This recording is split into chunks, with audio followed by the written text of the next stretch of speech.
कृष्णा। राधे राधे मेरे प्यारे भक्त जैनों, आज आप सुनेंगे शुक्रवार की वैभव लक्ष्मी व्रत कथा। कथा के अनुसार एक समय की बात है, किसी शहर में कई लोग रहते थे। सभी अपने कामों में व्यस्त रहते थे। किसी को किसी से कोई मतलब नहीं था। भजन कीर्तन भक्ति भाव दया माया पर पोकार जैसे संसारों का अभाव हो चुका था। शहर में बुराइयां बढ़ गई थी। शराब जुआ रस अत्याचार चोरी डकैती आदि बहुत से गुनाह शहर में होने लगा था। बावजूद इसके उस शहर में कुछ अच्छे लोग भी रहते थे। इनमें शीला नाम की स्त्री जो धर्मी की प्रकृति और संतोष स्वभाव वाली थी। उनका पति भी विवेकी और सुशील था। शीला और उसका पति कभी किसी की बुराई नहीं करते थे और भगवान का भजन करने में अच्छी तरह समय व्यतीत कर रहे थे। शहर के लोग उनकी गृहस्थी की सराहना करते थे। देखते ही देखते समय बदल गया। शीला का पति की अच्छी संगति बुरी में बदल गई। अब वो जल्द से जल्द करोड़पति बनने का ख्वाब देखने लगा। इसलिए वो गलत रास्ते पर चल पड़ा और फल स्वरूप उसकी हालत भिखारी जैसी हो गई। शराब जुए रस शराब गांजा आदि बुरी आदतों में शीला का पति भी फंस गया। दोस्तों के साथ उसे भी शराब की आदत लग गई। इस प्रकार उसने अपना सब कुछ जुए में गंवा दिया। शीला इस बात से बेहद चिंतित रहने लगी, लेकिन उसे भगवान पर भरोसा था। वो अपना अधिकांश समय प्रभु भक्ति में बिताने लगी। अचानक एक दिन दोपहर को उनके द्वार पर किसी ने दस्तक दी। शीला ने द्वार खोला तो देखा कि एक माँ जी खड़ी थी। उसके चेहरे पर अलौकिक तेज दिखाई दे रहा था। उनकी आंखों में से मानो अमृत बह रहा था। उसका बेभाव चेहरा करुणा और प्यार से झलक रहा था। उसको देखते ही शीला के मन में शांति महसूस हुई और उसके रोम रोम आनंदमयी हो उठा। शीला उस माँ जी को आदर के साथ घर ले आई। घर में बैठने के लिए कुछ भी नहीं था। आते शीला ने एक फटी हुई चादर पर उसको बैठाया। माँ जी बोली, क्यों शीला, मुझे पहचाना नहीं? हर शुक्रवार को लक्ष्मी जी की मंदिर में भजन कीर्तन के समय मैं भी वहाँ आती हूँ। इसके बावजूद शीला कुछ समझ नहीं पा रही थी।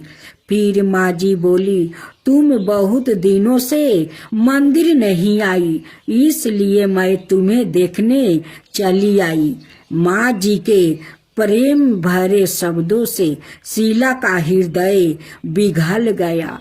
उसकी आंखों में आंसू आ गया और वो बिलख बिलख कर रोने लगी। माँ जी ने कहा, बेटी, सुख और दुख तो धूप और जैसे होते हैं। धैर्य रखो बेटी, मुझे तेरी सारी परेशानी पता है। माँ जी के व्यवहार से शीला को काफी सबल मिला और सुख की आशा में उनसे माँ जी को अपनी सारी कहानी कह सुनाई। माँ जी के व्यवहार से शीला को काफी सुकून मिला और उसने माँ जी को अपनी सारी कहानी सुनाई। शीला के पूछने पर माँ जी ने उसे व्रत की सारी विधि भी बताई। माँ जी ने कहा, बेटी, माँ लक्ष्मी का व्रत बहुत सरल है। उसे वरद लक्ष्मी व्रत या वैभव लक्ष्मी व्रत कहा जाता है। यह व्रत करने वाले की सब मनोकामना पूर्ण होती है। वो सुख, संपत्ति और यश प्राप्ति करता है।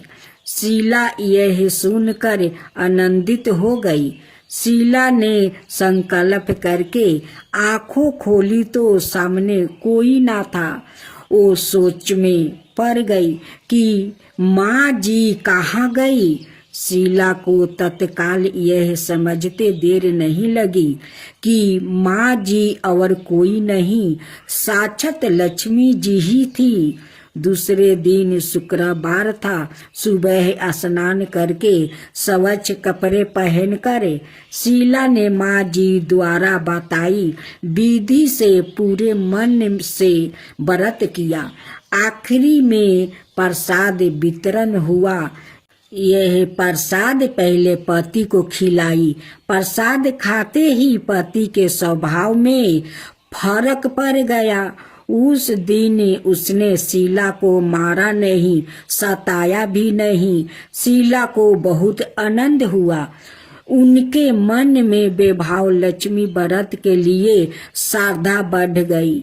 शीला ने पूर्ण श्रद्धा भक्ति से 21 शुक्रवार तक वैभव लक्ष्मी व्रत किया। 21वां शुक्रवार को माँ जी के कहे मुताबिक उद्यापन विधि करके 7 स्त्रियों को वैभव लक्ष्मी व्रत की 7 पुस्तक उपहार में दी। फिर माँ जी के धन लक्ष्मी स्वरूप की छवि को बंधन करके भाव से मन ही मन प्रार्थना करने लगी। हे माँ धन लक्ष्मी, मैंने आपका वैभव लक्ष्मी व्रत करने की मन्नत मांगी थी। वो व्रत आज पूर्ण किया है। हे माँ, मेरी हर विपत्ति दूर करो, हमारा सबका कल्याण करो। जिसे संतान ना हो उसे संतान देना। सौभाग्यवती स्त्री का सौभाग्य अखंड रखना। कुंवारी लड़की को मन भावना पति देना। जो आपका यह चमत्कारी वैभव लक्ष्मी व्रत करे, उनकी सब विपत्ति दूर करना, सभी को सुखी करना। हे माँ, आपकी महिमा अपरंपार है। ऐसा बोल कर लक्ष्मी जी की धन लक्ष्मी स्वरूप की छवि को प्रणाम किया। व्रत के प्रभाव से शीला का पति अच्छा आदमी बन गया और कड़ी मेहनत करके व्यवसाय करने लगा। उसने तुरंत शीला के गिरवी रखे गहने चुरा लिया। घर में धन की समृद्धि हुई। घर में पहले जैसी सुख शांति छा गई। वैभव लक्ष्मी व्रत का प्रभाव देखकर मोहल्लों की दूसरी स्त्रियां भी विधि पूर्वक वैभव लक्ष्मी व्रत करने लगी। माँ तू लक्ष्मी करी कृपा करो हृदय में वास, मनोकामना सिद्धि कर पुराहु मेरी आस। सिद्धू सुता विष्णु प्रिया नत सिर बारंबार टेक सोठा एही मोरे हरदास। हाथ जोड़ी मिनती करूं सब विधि करो सुबास। जय जननी जगदम्बिका सिंधु सूता मैं सुमिरो। तो ही ज्ञान वृद्धि विद्या दो मोही। तुम समान नहीं कोई उपकारी, सब विधि पूरा बहु आस हमारी। जय जय जगत जननी जगदम्बा, सबके तुम ही हो जगदम्बा। तुम ही हो घट घट के बासी, मिनती यही हमारी खासी। जग जननी जय सिंधु कुमारी, दीनन की तुम हो हितकारी, बिनबो नीत तुम ही महरानी, कृपा करो जग जननी भवानी, के ही विधि स्तुति करो तिहारी, सुधि लीजो अपराध विसारी, कृपा दृष्टि चितबो मम ओरी जगत जननी, मिनती सुनो मोरी, ज्ञान बुद्धि जय सुख की दाता, संकट हरो हमारी माता, क्षीरी सिंधु जब विष्णु माथाओ, 14 रतन सिंधु में पायो, 14 रतन में तुम सुख राशि, सेवा कियो हमारी माता। अब आप सुनेंगे राधे राधे भक्तजनों, आज आप सुनेंगे एक किसान और एक मूसक की कहानी। खूब सुंदर। एक गांव में एक किसान रहा करता था। वो बहुत गरीब था। किसान ने धन पैदा करने के लिए कई प्रयत्न किया, परंतु हर बार वो अपने प्रयत्नों में असफल रह जाता है। एक दिन किसान अपने खेत से उदास लौट रहा था। रास्ते में एक मूसक महाराज बैठा था। देखा और सोचा कि यह मूसक महाराज तो गणेश भगवान का असवारी है, ये तो वाहन है। शायद इस मूसक महाराज के कारण मैं अब तक निर्धन हूँ। यदि यह मूसक महाराज मुझे प्रसन्न हो जाए तो मेरा काम चल जाए।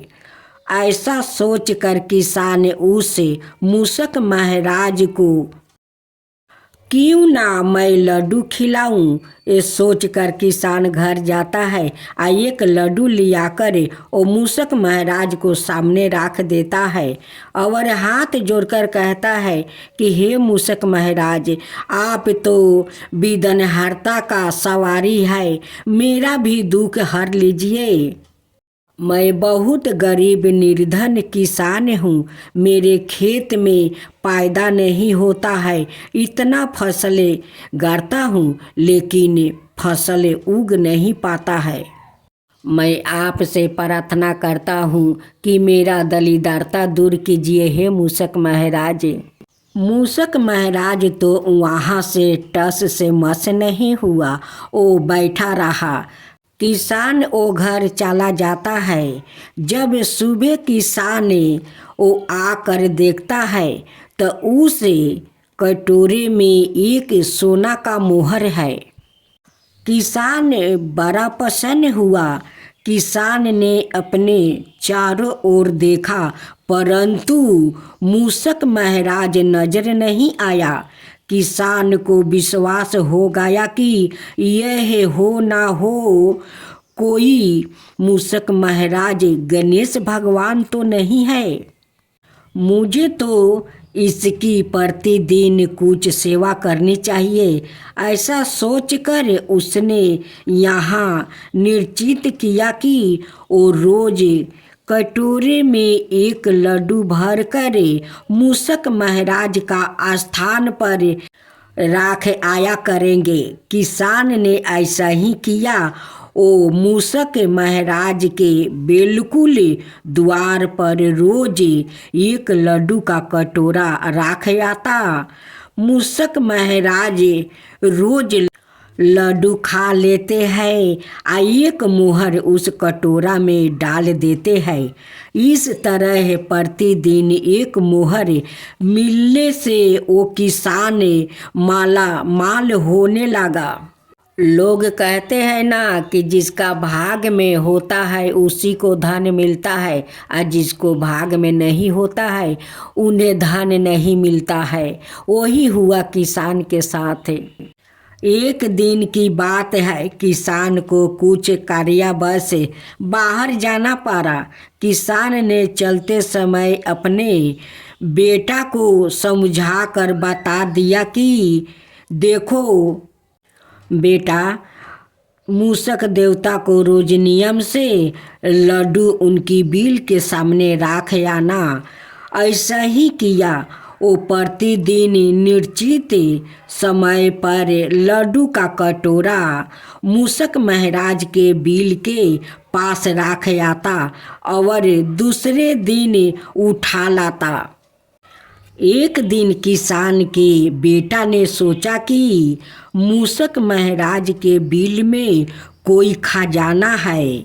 मूसक महाराज लड्डू खाने के बाद रोज एक मोहर खाली कटोरे में डाल देता है। मैं मूसक महाराज का बिल को क्यों ना तोड़ कर सारा खजाना निकाल लूं। आखिर रोज रोज इस तरह लड्डू लेकर आने में तकलीफ होती है। ऐसा सोचकर उसने मूसक महाराज को बिल को तोड़ना शुरू कर दिया। मूसक महाराज घबराकर बाहर निकला। किसान का बेटा मूसक महाराज को भी मारना चाहा। मूसक महाराज बच गया और लड़के को काट लिया। काटते ही लड़का मर गया। किसान को जब अपने पुत्र के मरने का पता लगा तब वो दौड़ा मूसक महाराज के बिल के पास पहुंचा। मूसक महाराज वहीं पर बैठा था। किसान मूसक महाराज को देखकर अपने पुत्र के लिए प्राण दान मांगने लगा। मूसक महाराज बोला, अरे किसान, जो दूसरों को नुकसान पहुंचाकर अपना फायदा करना चाहते हैं उनका यही हाल होता है। निःशर्त भाव से जो सेवा गणेश भगवान और मूसक महाराज को सादा करता है उसको सादा इच्छा फल मिलता है। किसान रोता हुआ अपने घर लौट आया। किसान बाजार जाता है। एक मिट्टी का गणेश और मिट्टी का मूसक महाराज खरीद कर घर में लाता है और उन्हें श्रद्धा भक्ति से वो पूजा करता है। गणेश भगवान किसान को सपने में दर्शन देते हैं और कहते हैं कि हे किसान, तुम तो मेरा श्रद्धा भक्ति से मेरे मूसक महाराज को रोज लड्डू खिलाया करता था, बड़े श्रद्धा भक्ति से। उसलिए तो मैं प्रसन्न होकर अपना मूसक महाराज को एक सोना का मोहर देता था और लड्डू खाकर उस कटोरा में वो मोहर डाल देता था। लेकिन तुम्हारा लड़का का तो लोभ हो गया कि उस बिल में लगता है धन है, उसलिए वो बिल को भी तोड़ दिया और मेरे मूसक महाराज वाहन को वो मारना चाहा। उसी कारण मेरे मूसक महाराज तुम्हारा बेटा को काट लिया। तुम्हारा बेटा मारा हुआ नहीं है, वो मूर्छित पड़ा है। जब किसान को आँख खुला तो वो कहने लगा कि ये तो सपना है। सपने में गणेश भगवान आए थे और मुझे ऐसे ऐसे बात कह गए। मैं जाकर देखूं तो कि मेरा बेटा मूर्छित पड़ा है और ना जीवित है।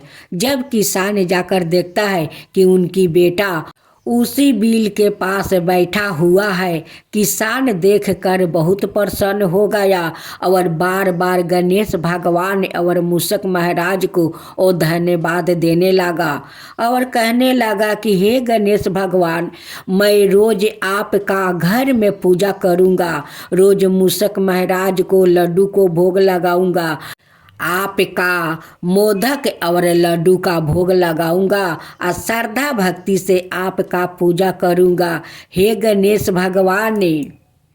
तब से किसान गणेश भगवान को घर में अपना पूजा करने लगा, मूसक महाराज को भी करने लगा। अब तो किसान का खेत में बहुत सारा अन्न आबादी होने लगा, घर में धान भरने लगा। अब तो किसान गरीब से अमीर बन गया। तो हे गणेश भगवान, जैसे आप उस किसान पर कृपा किया वैसा ही सबका ऊपर करना। जो आपका कथा कहे, जो सुने, जो हुंकार भरे, उन सबका ऊपर कृपा करना। हे गणेश भगवान, सबका ऊपर कृपा करना। हे मूषक महाराज, सबका ऊपर कृपा करना। भक्तजनों, अब आप सुनेंगे देवी काली की कथा। देवी काली को शक्ति का साक्षात स्वरूप माना जाता है। माता रानी अपने भक्तों पर दया दृष्टि रखती है, लेकिन दुष्ट और दुराचारियों पर विध्वंस भी करती है। महिषासुर अति बलशाली दैत्य था, जिसका संहार देवता भी नहीं कर सके। इसलिए देवी काली का जन्म हुआ। धार्मिक ग्रंथों में माँ काली के जन्म यह अवतार को लेकर कई मत है, लेकिन सबर मनाए मत यही है कि माँ काली का अवतार दैत्यों के संहार के लिए हुआ था। नवरात्रि में हम नव दुर्गा यानी माँ दुर्गा के 9 अवतारों की पूजा करते हैं, लेकिन जब दैत्यों के संहार के लिए माँ काली का जन्म हो चुका था, तो फिर क्यों माँ दुर्गा को कई अवतार लेने पड़े? आइए जानते हैं इसके बारे में। काली माँ की कहानी छठी सातवीं के देवी महात्म्य के प्रथम अध्याय में काली को महाकाली के रूप में दर्शाया गया है। ओ भगवान विष्णु के सोते हुए शरीर से देवी योग निद्रा के रूप में पैदा हुई, ताकि ब्रह्मा और दुनिया को 2 राक्षसों मुद और कदब से बचने के लिए उन्हें जगाया जा सके।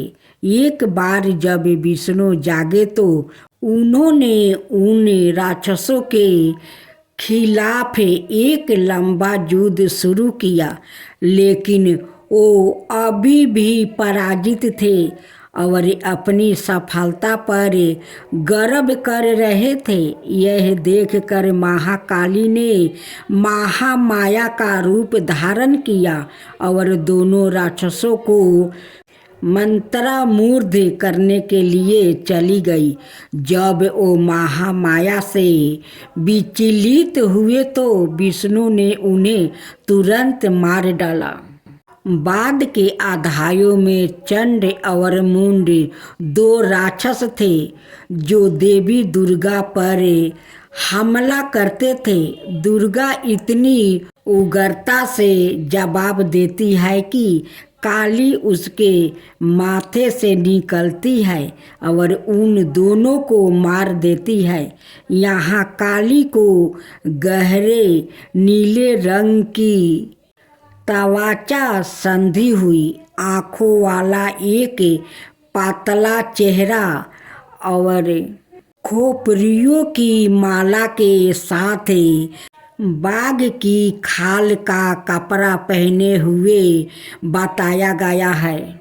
बाद में उसी युद्ध में राक्षस से रक्त बीज, जिसके सेनापति चंड और मुंड थे, युद्ध में काली का सामना करते हैं।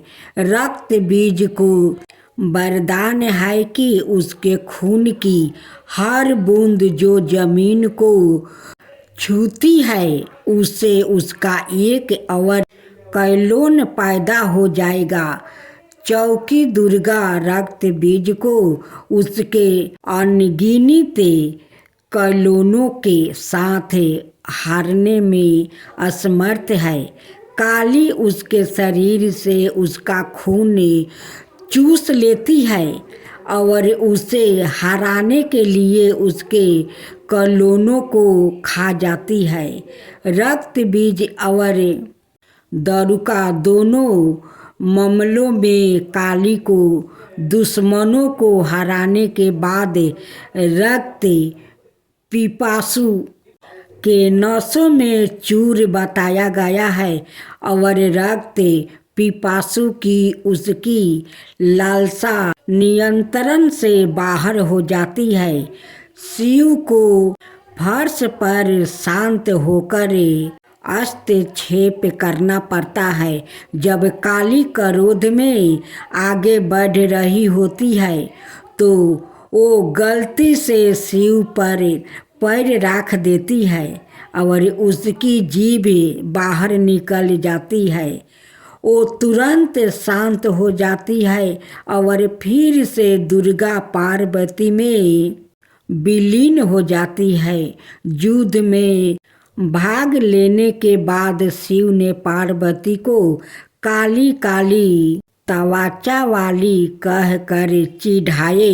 पार्वती बहुत आहत हुई और योग योग तक तपस्या करना शुरू कर दिया, जब तक कि उन्होंने अपना काला रंग नहीं खो देती है, इसे त्याग नहीं दिया और गौरी सुनहरी तवाचा वाली देवी नहीं बन गई।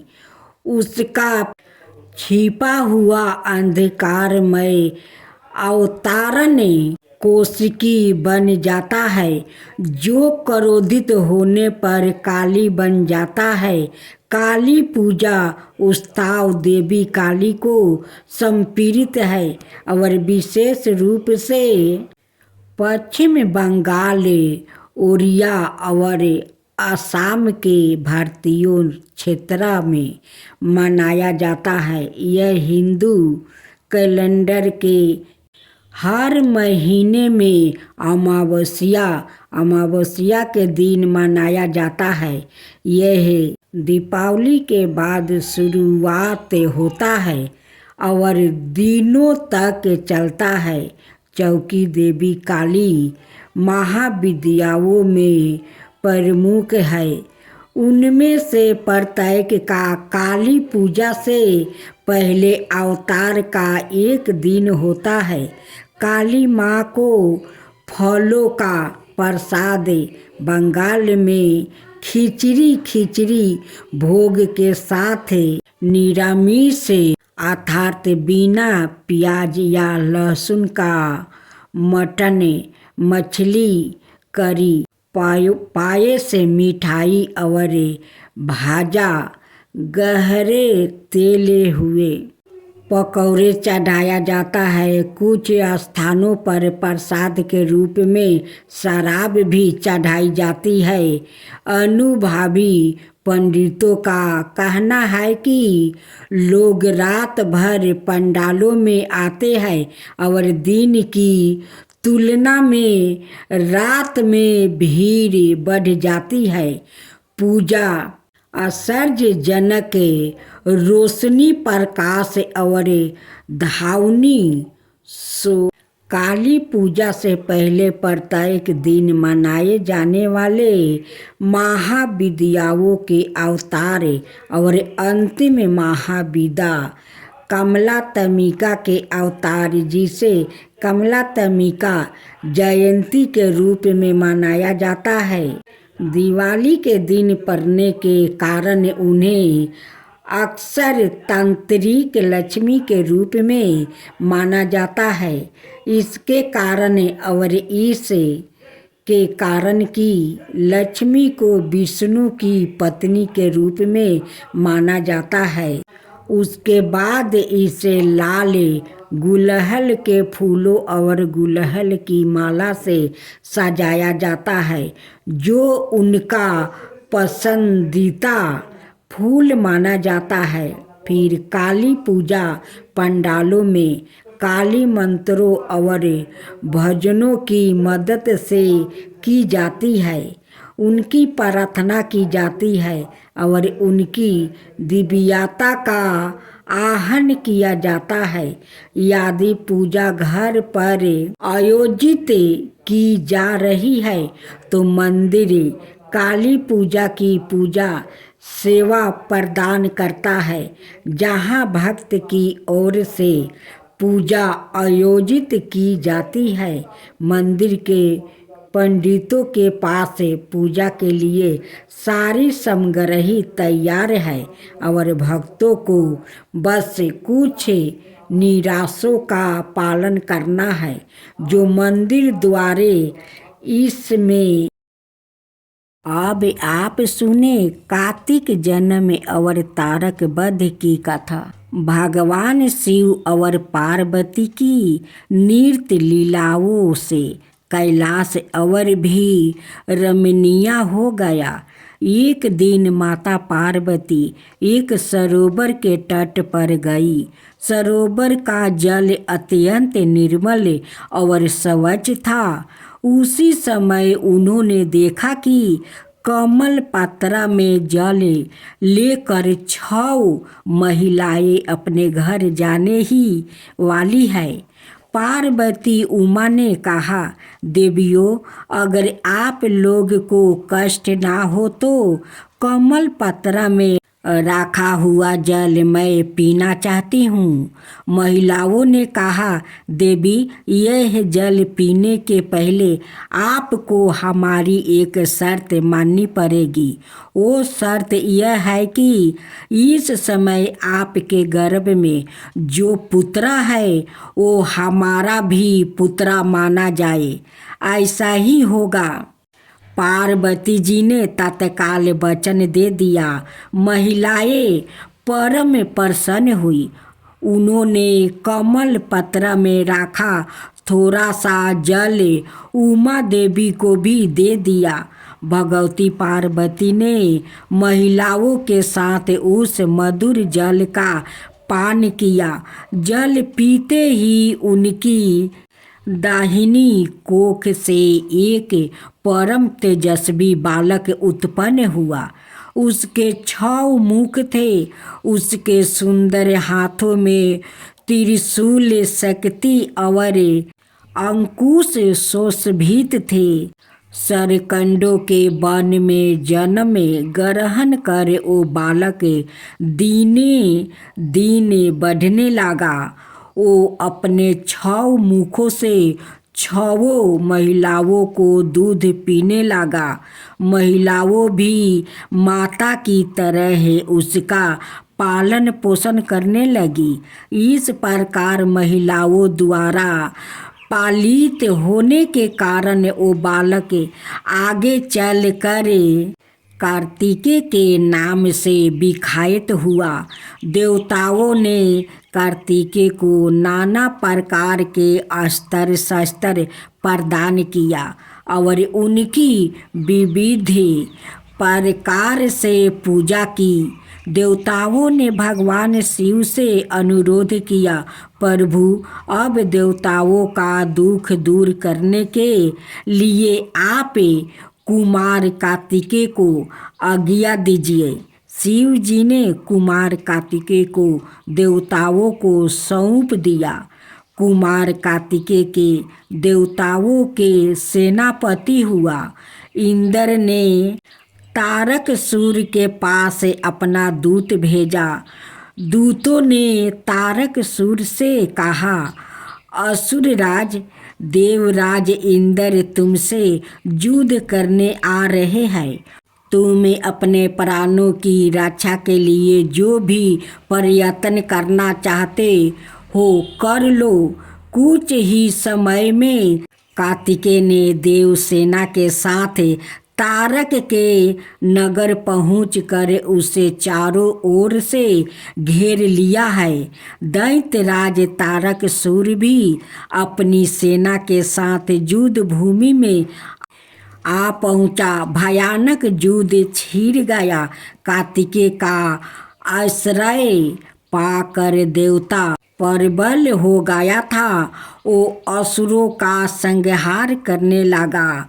तारकासुर ने अपने सामने अनुपम बालक को देखकर कहा, बालक, तू युद्ध क्यों चाहता है? तू तो अभी नीरा बच्चा है।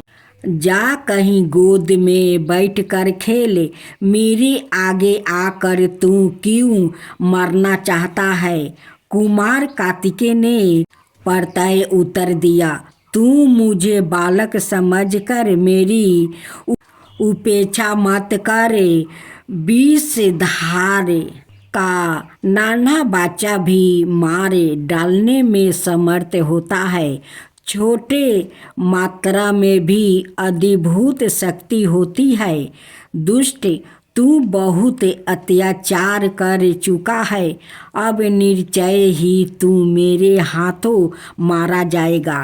कार्तिकेय का कथन अभी पूरा भी नहीं हुआ था कि तारकासुर ने उनके ऊपर अपने वज्र तुल्य मुद्रा का प्रहार किया। कार्तिकेय ने अपने चक्र से उसे बीच में ही नष्ट कर दिया।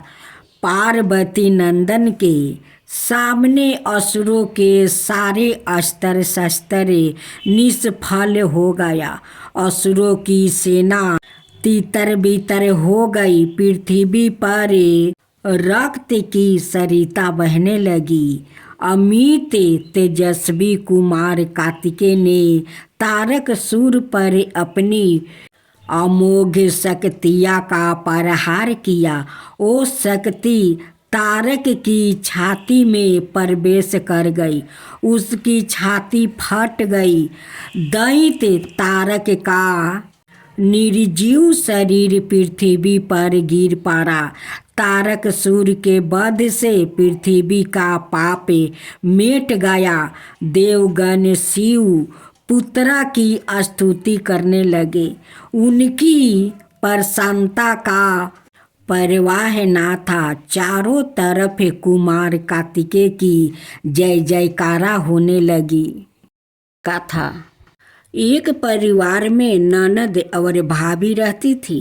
ननद तुलसी की बहुत सेवा करती है, जिससे भाभी नाराज रहती है और गुस्से में उससे कहती है कि तेरी शादी में तुलसी ही बारातियों को खाने में दूंगी और तुलसी ही तुझे दहेज में दूंगी।